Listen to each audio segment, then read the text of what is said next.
Ang mabuting balita ng Panginoon ayon kay San Lucas, chapter 24, verse 13 to 35. Nang araw ding iyon, ang dalawa sa mga alagad ay patungo sa isang nayong tinatawag na Imaos. May 11 kilometro ang layo sa Jerusalem. Pinag-uusapan nila ang mga pangyayari.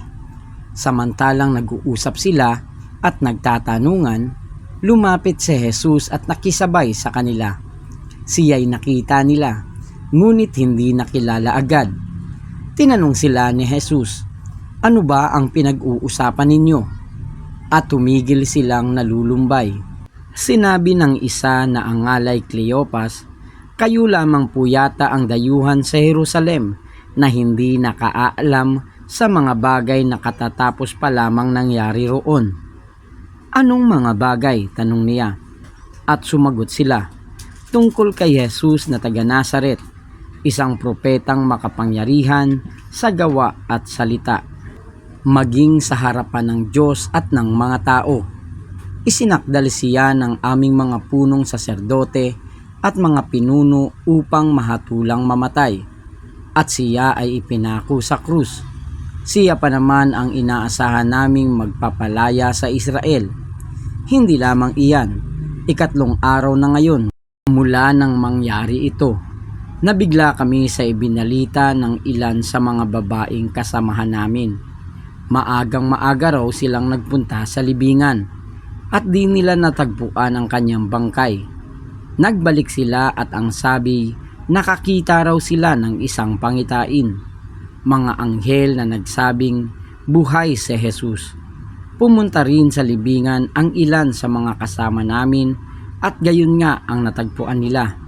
Ngunit hindi nila nakita si Jesus. Sinabi sa kanila ni Jesus, "Kay hahangal ninyo, ano't hindi ninyo mapaniwalaan ang lahat ng sinabi ng mga propeta? Hindi ba't ang Mesiyas ay kailangang magbata ng lahat ng ito bago niya kamtan ang kanyang marangal na katayuan?" At ipinaliwanag sa kanila ni Jesus ang lahat ng nasasaad sa kasulatan tungkol sa kanyang sarili, simula sa mga aklat ni Moises hanggang sa sinulat ng mga propeta. Malapit na sila sa nayong kanilang patutunguhan, at si Jesus ay waring magpapatuloy pa ng lakad. Ngunit siya ay pinakapigil-pigil nila. "Tumuloy na po kayo rito sa amin," anila, sapagkat palubog na ang araw at dumidilim na. Kaya't sumama nga siya sa kanila. Nang siya'y kasalo na nila sa hapag, dumampot siya ng tinapay at nagpasalamat sa Diyos. Saka pinaghati-hati at ibinigay sa kanila. Nabuksan ang kanilang paningin at nakilala nila si Jesus. Subalit ito'y biglang nawala at nawika nila, "Kaya pala gayon ang pakiramdam natin habang tayo'y kinakausap sa daan at ipinapaliwanag sa atin ang mga kasulatan." Noon di tumindig sila at nagbalik sa Jerusalem.